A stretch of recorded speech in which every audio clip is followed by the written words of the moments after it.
আসসালামু আলাইকুম দর্শক, সবুজ বাংলা সবুজ মাঠে স্বাগতম। আমি আছি মুশফিকুর রহমান, আমার সাথে আছে রহমান আলমগীর সিয়াম। আমরা আলোচনা করব বাংলাদেশ ও বিশ্ব ক্রীড়াঙ্গনে ঘটে যাওয়া কিছু বিষয় নিয়ে। শুরু করছি একটি খুশির সংবাদ দিয়ে।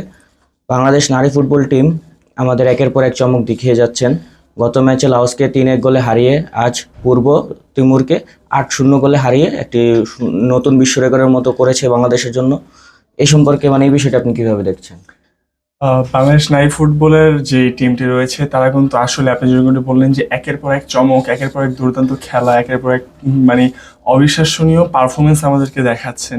সেই পারফরমেন্সটার ধারাবাহিকতা বজায় রেখেই কিন্তু তারা আজকেও একটি দুর্দান্ত ম্যাচ আমাদেরকে উপহার দিয়েছেন, যেখানে পূর্ব তিমুরকে কিন্তু তারা 8-0 বলে হারিয়েছেন। এবং আজকের খেলার শীর্ষ তারকা যে নিয়ে তিনি হচ্ছেন তৃষ্ণা। তিনি হ্যাটট্রিক করেছেন আজকে, এবং তিনি ছাড়াও যেহেতু মোট 8টি গোল, তিনি হ্যাটট্রিক করেছেন এবং বাকি 4টি গোল করেছেন সাগরিকা, নবীনুর, শিখা, শান্তি ও মুনকি। এই 5 জনে বাকি 5টি গোল করেছেন এবং তৃষ্ণা একাই হ্যাটট্রিক করেছেন।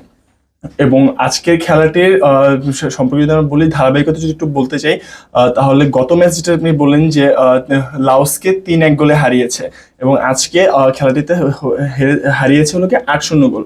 তাহলে আমরা এখানে যদি গোল ব্যবধানটি দেখি, তাহলে বাংলাদেশের জন্য বর্তমান গোল ব্যবধান হচ্ছে 10 গোলের, এবং তাদের পয়েন্ট টেবিল হচ্ছে 6। এবং তারা কিন্তু বর্তমানে তাদের গ্রুপের মধ্যে দক্ষিণ কোরিয়ার সাথে একদম টক করে রয়েছেন। এবং দক্ষিণ কোরিয়া কিন্তু একটি পরাশক্তি। আমরা যেরকমটি এর আগেও আলোচনা করেছিলাম যে গ্রুপ চ্যাম্পিয়ন হওয়ার সব থেকে বেশি সম্ভাবনায় রয়েছে দক্ষিণ কোরিয়ার। এবং তারা কিন্তু গ্রুপ চ্যাম্পিয়ন যারা হবেন তারাই কিন্তু সরাসরি হচ্ছে যে আপনি যে এশিয়ান কাপটি খেলবেন, এবং ওটার জন্য কোয়ালিফাই হয়ে যাবে। হ্যাঁ, কোয়ালিফাই হয়ে যাবে। এবং যারা রানার্স আপ থাকবে 8টি দলের থেকে 3টি বেস্ট রানার্স আপদেরকে নেওয়া হবে, এবং রানার্স আপ গুলোদেরকে তাদের গোল ব্যবধানের ভিত্তিতে নেওয়া হবে। তো বিষয়টি হচ্ছে যে একের পর এক দুর্দান্ত ম্যাচ আমাদেরকে যেরকমই দেখাচ্ছে, আমরা চাবো যে আজকের ম্যাচের পর আজকের ম্যাচের মধ্যে যে বিষয়টি একটু বলি, আজকের ম্যাচের বিষয়টা হচ্ছে কিন্তু 53 মিনিটে দলের পঞ্চম এবং আর হচ্ছে নিজের দ্বিতীয় গোলটা করেছিলেন আমাদের তৃষ্ণা। এবং এরপরে 83 মিনিটে গিয়ে তিনি তার হ্যাটট্রিকটি পূরণ করেছেন।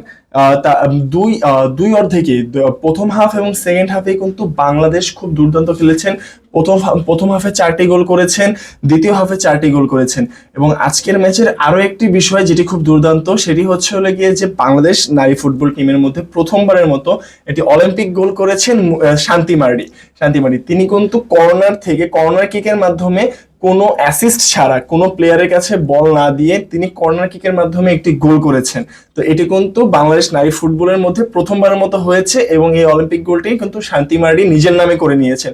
তো এটিও একটি দুর্দান্ত বিষয় যে বাংলাদেশ নারীদের খেলার স্কিলটা এতটাই উন্নত হয়েছে যে এখন তারা কর্নার কিকের মাধ্যমেও গোল করতে সক্ষম হচ্ছে।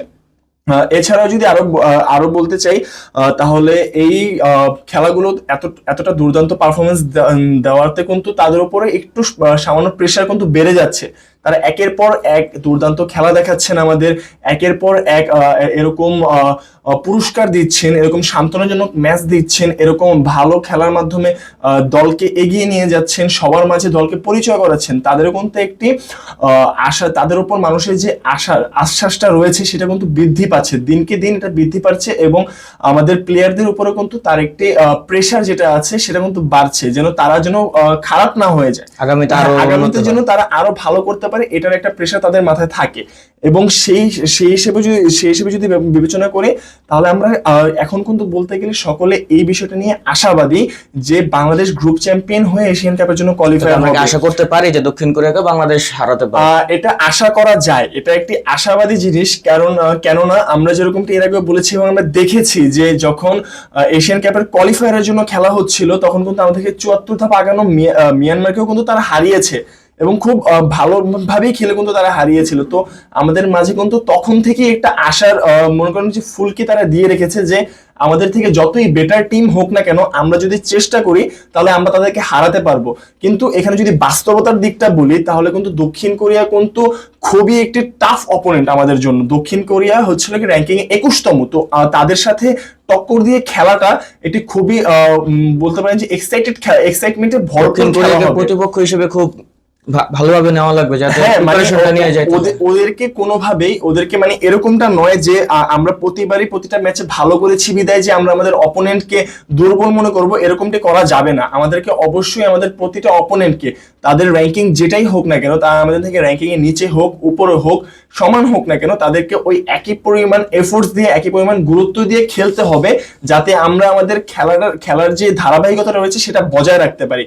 এবং যে বাস্তবতার কথাটা বলছিলাম যে দক্ষিণ কোরিয়ার সাথে ম্যাচটা আসলেই খুব টাফ ম্যাচ হবে, এবং তাদের সাথে যদি আমরা জিতে যেতে পারি তাহলে এটা খুবই একটি চমৎকার এবং দুর্দান্ত বাংলাদেশের ইতিহাসে মানে নতুন অধ্যায় হবে। একটি নতুন অধ্যায়, ফুটবলের জন্য একটা নতুন অধ্যায় হবে, একটি নতুন অধ্যায় শুরু হবে, যেখানে কিনা বাংলাদেশ দল একের পর এক জয়ের সাথে এবং এরকম অপোনেন্টদেরকে হারিয়েছে যাদের কিনা হারানোর কথাটা একমাত্র কল্পনাতেই চিন্তা করা যেতে পারে।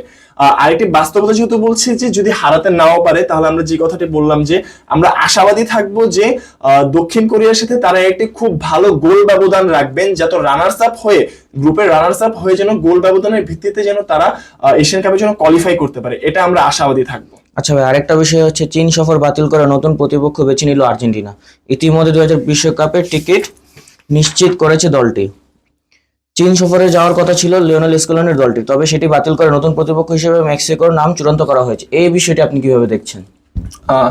মেক্সিকো এবং আর্জেন্টিনার যদি বিষয়টি বলতে চাই, আর্জেন্টিনার যে বিষয়টি রয়েছে, তাহলে কিন্তু গত 2024-এর যে কোপা ইয়েটা ছিল, হ্যাঁ, সেখানেও কিন্তু আপনারা দেখেছি যে মেক্সিকোর সাথে একটি প্রীতি ম্যাচ ছিল তাদের, এবং সেই প্রীতি ম্যাচে কিন্তু মেসি এবং এনজো ফার্নান্দেজের গোলে 2-0 গোলে কিন্তু তারা জিতে গিয়েছিল। এবং একই সাথে যদি আমরা বলতে চাই যে চীন সফর বাদ দিয়ে মেক্সিকোকে চূড়ান্ত করা, এখানে হয়তোবা আমরা বলতে পারি যে আর্জেন্টিনা চিন্তা করতেছে বা আর্জেন্টিনার মাইন্ডসেটটা এরকম যে টিমটার সাথে আমরা এর আগে খেলেছি, যে টিমের সাথে এটা আমরা এর আগে খেলেছি এবং তাদেরকে হারিয়েছি, তাদের সাথে হয়তোবা আমরা খেললে বা আমাদের বিশ্বকাপের আগ মুহূর্তের প্রস্তুতির জন্য আমাদের জন্য ভালো হবে। কিন্তু অন্য দিক দিয়ে যদি একটু দেখি, তাহলে আমরা এটাও চিন্তা করতে পারি তারা কি শুধুমাত্র এই কারণে মেক্সিকোর সাথে খেলতেছে যে তারা কিন্তু অলরেডি তাদেরকে একবার হারিয়েছে, তারা কি তাহলে আত্মবিশ্বাসী যে আমরা তাদেরকে একবার হারিয়েছি, আমরা চাইলেই দ্বিতীয়বার তাদের হারাতে পারবো, এই কারণে কি তারা চীনকে রেখে মেক্সিকোকে পছন্দ করেছে কিনা, চূড়ান্ত করেছে কিনা, এটা একটি বিষয়। এখানে আরেকটা বিষয় হচ্ছে চীন কিন্তু আর্জেন্টিনার কাছে এত বড় প্রতিপক্ষ না। জি অবশ্যই, চীন কিন্তু আর্জেন্টিনার কাছে খুব বাজেভাবে হারবে। অবশ্যই আমি ওইটাই বলছি যে এখানে এটি হচ্ছে একটি বিষয়, এবং আপনি যেটি বললেন সেটা হচ্ছে অন্য একটি বিষয়, যে চীনের সাথে কিন্তু আর্জেন্টিনার কোনোভাবে তুলনা হয় না। তাহলে হয়তোবা আর্জেন্টিনা এটাও চিন্তা করে চীনের সফরটি বাদ দিয়েছেন, যে চীনের সাথে তাদের যে প্রীতি ম্যাচটি হবে সেটি তাদের জন্য যে আসন্ন বিশ্বকাপ রয়েছে সেটিতে কোনোভাবেই তাদের জন্য উপকারী হবে না। কেননা চীনের সাথে খেললে তারা খুব অনায়াসে, আপনি যেটি বললেন যে বাজেভাবে চীন হেরে যাবে, এবং সেখানে কিন্তু তাদের স্কিল এক্সপেরিমেন্ট করার জন্য বা তাদের স্কিলকে পলিশ করার জন্য যতটুকু প্রেশার ক্রিয়েট করার প্রয়োজন, সেই প্রেশারটা কিন্তু মেক্সিকো তাদের উপর ক্রিয়েট করতে পারবে। তারা তাদের সম্পূর্ণটা দিয়ে খেলতে পারবে, তারা তাদের যে স্কিলগুলোকে পলিশ করতে পারবে, এবং আসন্ন বিশ্বকাপের জন্য তারা খুব ভালোভাবে প্রস্তুতি নিতে পারবে। তো এই দিক থেকে যদি বলি, মেক্সিকোর সাথে খেলা চূড়ান্ত করাটা একটি ভালো বিষয়। আজ এই পর্যন্ত। সবুজ বাংলা সবুজ মাঠের সাথে থাকার জন্য ধন্যবাদ। দেখা হবে কাল একই সময় নতুন কোনো বিষয় নিয়ে। সবাই ভালো থাকবেন, সুস্থ থাকবেন। আল্লাহ হাফেজ।